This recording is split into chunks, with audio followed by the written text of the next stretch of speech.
The Out of Bounds Show, SEC Insider Hit this morning, is brought to you by the Golden Moon Casino Sportsbook and award-winning Dancing Rabbit Golf Club. Welcome in, good morning. The show is also presented by Edwin Watts Golf Shop on County Line Road. All your golf stuff, goodies. Edwin Watts Golf Shop, County Line Road. It's right across the street from the Hilton Jackson and Drago's. Enjoy some oysters and gumbo, charbroiled oysters, gumbo, or raw oysters, from Drago's Seafood Restaurant and Oyster Bar.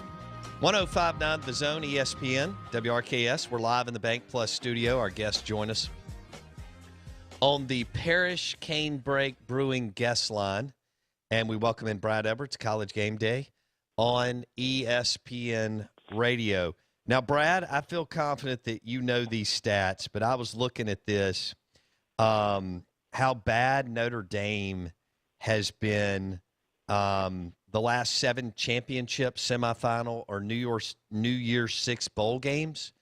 They're 0-7 with an average score of 38-14. Closest margin of victory is 14 points. They've allowed 40-plus points in 4 games, and they've scored 10 or less 3 times. Now they face the Alabama Crimson Tide as a 20-plus point underdog. What does that tell you about Notre Dame? They've had the ability to get here, but they haven't even competed in the last 7 games, Brad. Yeah, so it's funny you asked me this because literally 5 minutes ago I just voice tracked numbers crunch for this particular game, and the script that I wrote is about how if you go back over the last 4 years, Notre Dame is second only to Alabama in best record when favored by a touchdown or more. So like when favored on the betting line by 7 points or more, Alabama's 46-0 over the last 4 seasons. Notre Dame's 33-0, and I don't mean covering; I mean just winning the game.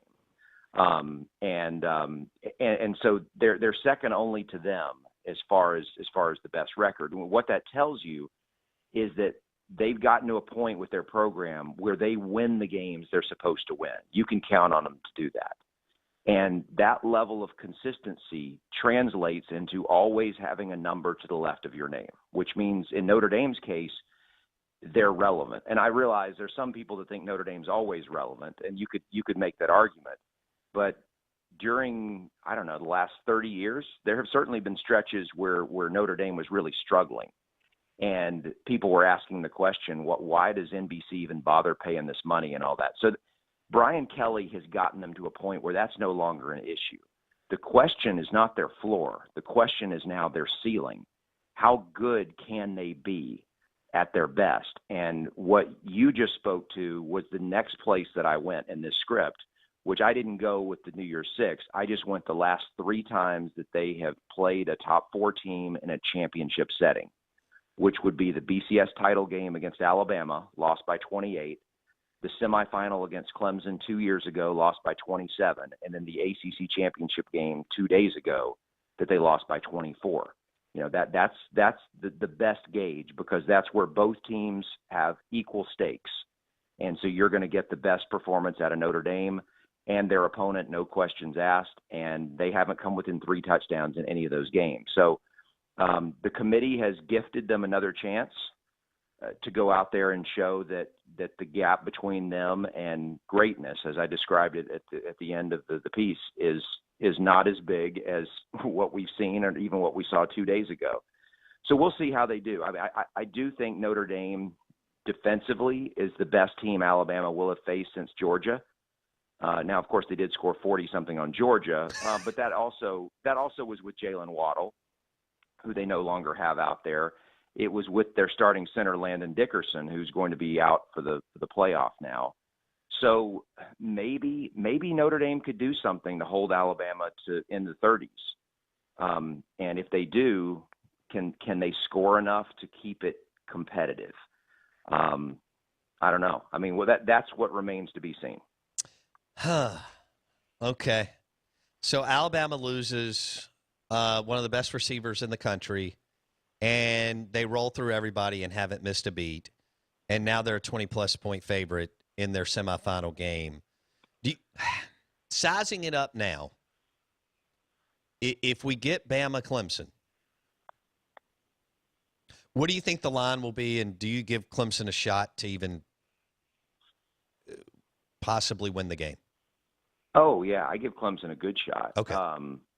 Yeah, I mean, look, we've seen what Clemson is at their best. Like when they play well, the thing is that Clemson is so much less consistent than Alabama. I don't want to make it sound like they're inconsistent. They're not like all over the place where they're, having to pull out last-minute wins against bad teams. But one thing that you never see with Alabama is them playing against a team. Well, I mean, part of this is because they're in the SEC, and it basically is impossible to play teams that have a bunch of 3 stars. I mean, pretty much everyone in the league has at least a decent number of 4 stars. But my point is that every now and then with Clemson, you look up and it's middle of the third quarter and they're up by 7 on Syracuse or Virginia, and you're like, what's going on now? They end up pulling away, and the final score doesn't look like it was all that close. But they do go through these stages of games where they don't play well. They don't put away teams immediately the way that Alabama almost always does. And so I think it depends on what day you catch them. I mean, last year in the national championship game, LSU caught them on a night where Trevor Lawrence was as off target as I've ever seen him. And I mean, I'm not saying LSU didn't play well enough to deserve to win. Obviously they did, but he was sailing balls over players. Like he was overthrowing everything. And I don't know what it was, but it's weird because as talented as he is, and no one's going to question whether he should be the first pick in the draft, he personally is not as consistent from week to week. And maybe that's related to what the team does too, although sometimes it's on the defensive side. But like Mac Jones, for example, clearly not the talent that Trevor Lawrence is, but Mac Jones is way more consistent as far as his lows are not. He doesn't have those games where he just is missing guys who are wide open. And so I don't know. I mean, I think, like I said, it just depends on what day you catch Clemson. If they're ready to go. Look, and I think it's going to be a really fun national championship game if that's what we get, because Clemson is obviously motivated by having been there last year and been embarrassed by LSU. Alabama is motivated because the last time they were there in that game, they were embarrassed by Clemson. And even though you would think Clemson would be the most difficult team for them to beat this year, I still think if you asked Alabama's players, who do you want to play in the championship game, they want another shot at Trevor Lawrence in that group because they still have a bad taste in their mouth from 2 years ago. All right. Brad Edwards, College Game Day on ESPN Radio. All right, walk me through the Heisman. Is it going to go Mac Jones? Is it going to go Devontae Smith? Or how's this going to shake out? I got an email a couple hours ago just reminding me to cast my vote because I haven't done it yet, and I haven't even decided. I've got a few more hours, but I don't know what I'm going to do. I was hoping that Saturday was going to make it easier, where the guy I was leaning toward was going to just have a performance that would blow people away. And, I don't think anyone had that performance on Saturday. Trevor Lawrence had good numbers, especially against a good defensive team, had over 300 yards passing and a couple touchdowns and a good bit of rushing yardage and another touchdown. And do you think he still has a chance, or is this just a Mac Jones, Devontae Smith race? So here's the thing that I struggle with, not for myself, but what I struggle with for, kind of handicapping the race is that the Heisman has over 900 people voting on it. And the majority of them don't follow college football all that closely, at least not on a national level. Right. Okay.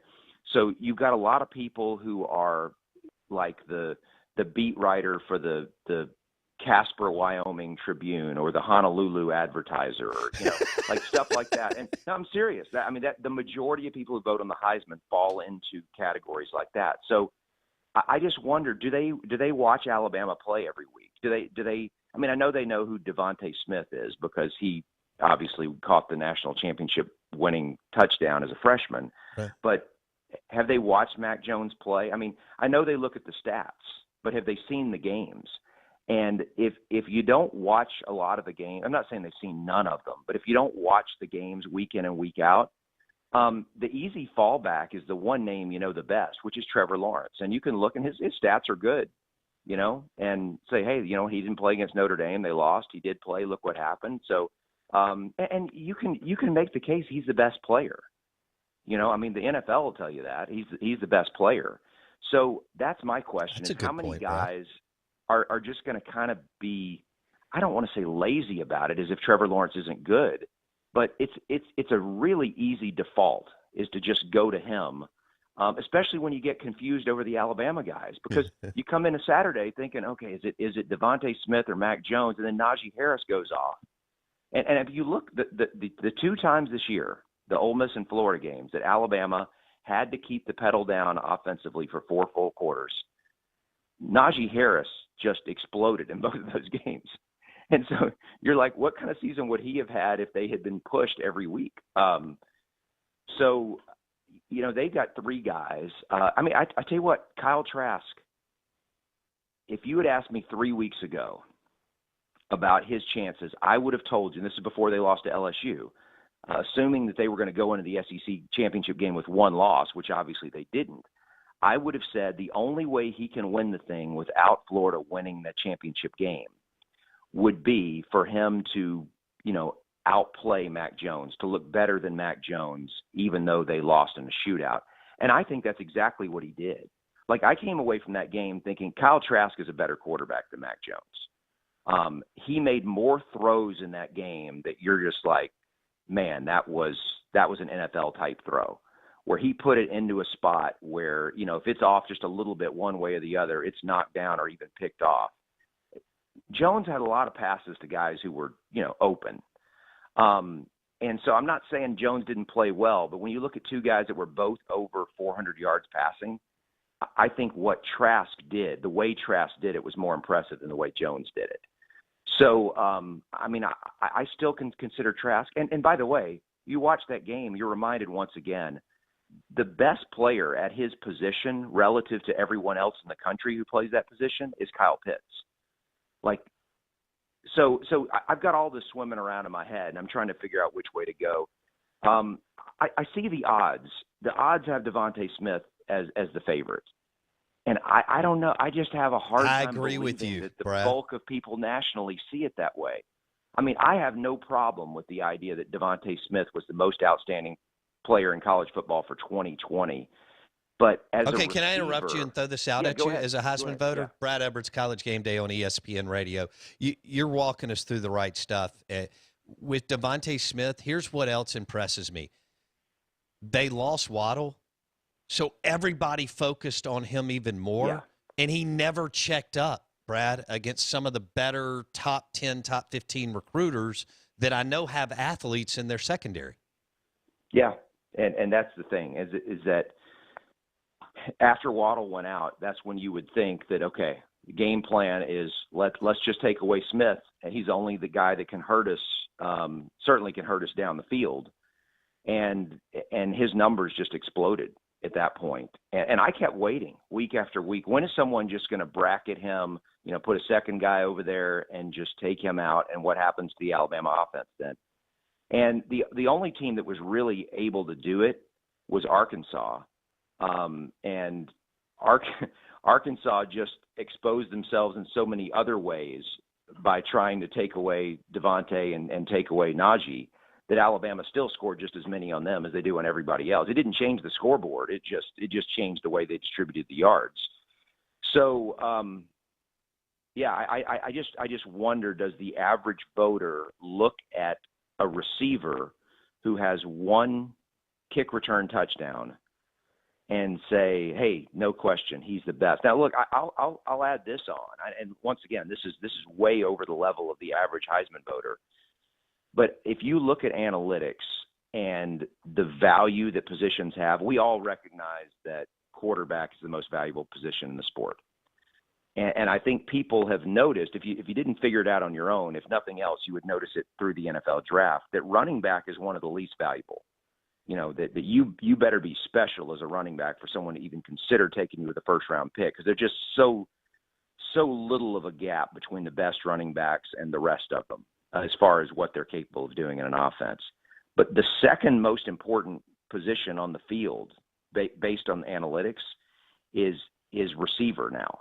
And it has a lot to do with the way the game has changed and become more of a passing. And, of course, the third most important is the guys who cover those receivers. So from that standpoint, I can make a pretty good argument for a receiver winning it. I just don't think there are a whole lot of people who vote who see the game that way. So anyway, that's a long way of saying I don't know what I'm going to do, and I question whether the majority of Heisman voters see it the way that the national narrative is kind of setting up this race. I think it could go any number of directions, which will make it fun when it's finally announced. Yeah. Brad Edwards, Heisman voter, College Game Day on ESPN Radio. He joins us on the Parrish Canebrake guest line. Let's move to LSU winning their last two games. You may disagree with me here. I think they were opportunistic, and that's great. I'm still not impressed. I think they're poorly coached on both offense and defense, even though they won their last two games over Florida and Ole Miss. How do you see it? Well, I don't think there's any question they're poorly coached on defense. I think offense, when you consider all the guys that they're without, for them to still be able to do what they were able to do, especially through the air with the freshman quarterback the last 2 weeks, I would say they have reason to be optimistic. I don't want to say excited, optimistic about the future. But there's so much other stuff that's just kind of swirling right now with the program that I don't know. We'll see where all of that goes if it goes anywhere. And I'm talking about the USA Today sure. reports, Yeah. and how does LSU football come out of that looking, and if they're able to go into next year and if everything kind of gets back to normal and there aren't more guys leaving the program and all that, then is it Miles Brennan again? Is Johnson the quarterback? I don't know. I don't know what they would have, but they do have some talent to work with. The question is, how far behind Alabama, and even at this point A&M, are they? I realize they didn't get beat that bad by A&M late in the season, but even though they can say, hey, we're LSU, well, okay, yeah, you are LSU. But over the last decade, you haven't been close to Alabama. You beat them once, but the gap between you and them is still pretty big. And I think there's another team in the West that might have moved in front of you as far as where their program is. And so that's the question is if LSU goes through a season without all of the issues that 2020 presented, and they're not ahead of A&M. I can't imagine what the level of discontent would be among their fans if they were to lose in Baton Rouge to A&M next year, and in addition to finishing behind Alabama. I think that's when the rumblings and maybe the momentum to push Coach O out might start. Now, of course, it could go the other way. He could get that ship turned around and maybe they look great again. But with what they have coming back, I have a hard time seeing them be a top 10 team next year. Like I just feel like they're a long way from that, even when things, quote, get back to normal. Brad Edwards, College Game Day on ESPN Radio, as we recap the regular season and championship weekend and now go into the playoffs and the bowl games. He joins us on the Parrish Canebrake guest line. Blake? Yeah, Brad, we only have a couple minutes, and I think we may have you again before these bowl games, but I don't know. So my question to you would be, which is a tougher matchup, Ole Miss taking on Indiana or Mississippi State taking on Tulsa, and why? All right.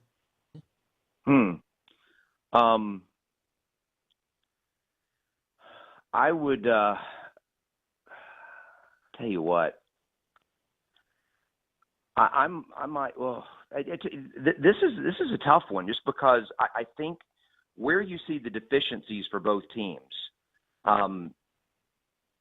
the matchups kind of work okay for both of them. Like Ole Miss, we know the defense is horrendous. But you're talking about an Indiana team that lost its starting quarterback late in the season. They've only been able to play one game with the backup quarterback. They're a good defensive team, but Ole Miss, obviously, even without its two best, pass catchers, is still pretty good on offense.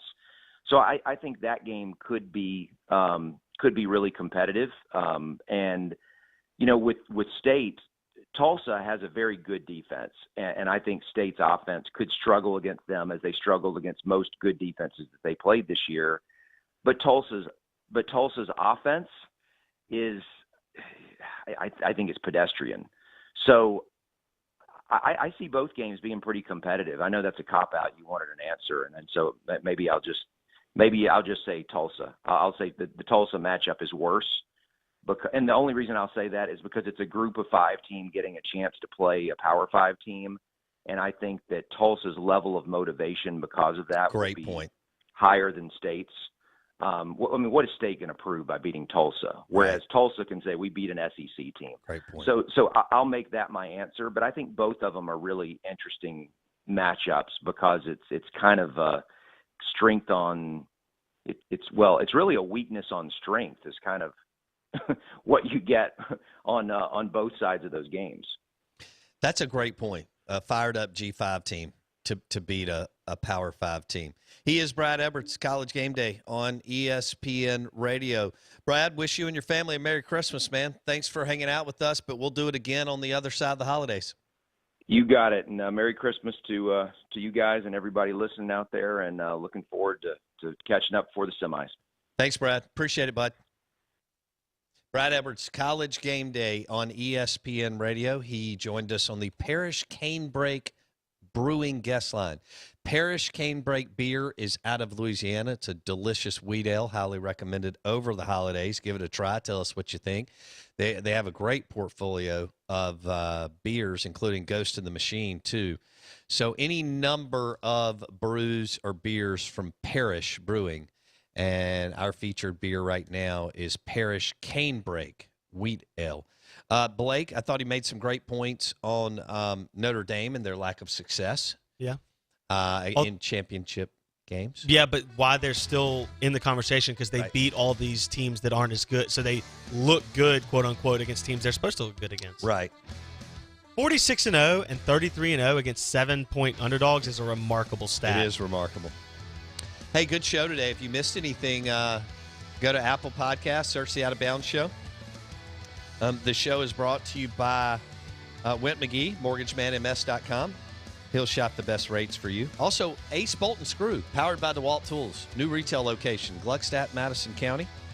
And Juniker Jewelry Store. If you're in the market for an engagement wedding ring, the go-to, Juniker Jewelry Store, Highland Colony in Madison. The podcast is on Apple Podcast.